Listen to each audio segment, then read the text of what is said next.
Guys, എൻ്റെ അമ്മയാണെങ്കിൽ തലവടി അമ്പലത്തിൽ ഷഷ്ടിയായിരുന്നു. അതിന് പോയായിരുന്നു. എനിക്ക് നന്നായിട്ട് പഠിക്കണേ എന്നൊക്കെ പറഞ്ഞ് എന്നെ സ്കൂളിൽ കൊണ്ടുവിട്ടിരിക്കുമായിരുന്നു. എനിക്ക് 10 മണിക്ക് എക്സാം തുടങ്ങും, 12:30 തീരും. അപ്പം നമ്മൾ എത്തേണ്ടത് 9 മണിക്കാണ്.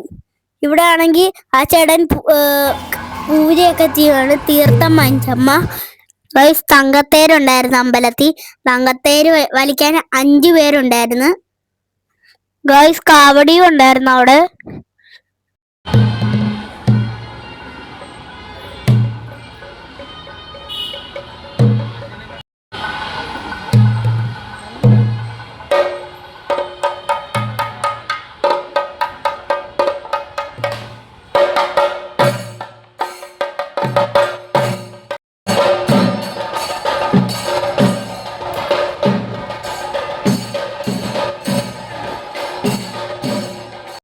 ഗായ്സ്, അവിടെ ചെണ്ടമേളവും തങ്കത്തേരും ഒക്കെ ഉണ്ടായിരുന്നു, കാവടിയും ഉണ്ടായിരുന്നു.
ഗായ്സ്, ഷഷ്ടിയുടെ ചോറുണ്ടായിരുന്നു അവിടെ.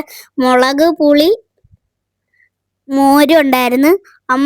അതേ അമ്മ കഴിച്ചുള്ളൂ. ഗായ്സ്, അമ്മ എന്തിനാ ഇങ്ങനെ വ്രതം എടുക്കുന്നതെന്ന് അറിയാവോ? എൻ്റെ ആയുസ്സിനും ആരോഗ്യത്തിനും പഠിക്കാനുമാണ്.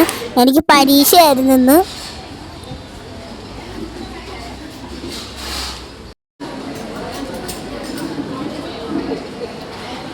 ഗായ്സ്, അമ്മയാണെങ്കിൽ അമ്പലത്തിൽ പോയി പ്രസാദം വാങ്ങിച്ച് കഴിച്ച് എന്നെ വിളിക്കാൻ വന്ന്. എന്നിട്ട് അപ്പം തന്നെ അമ്പലത്തിൽ പോയി. അപ്പോൾ ഗായ്സ്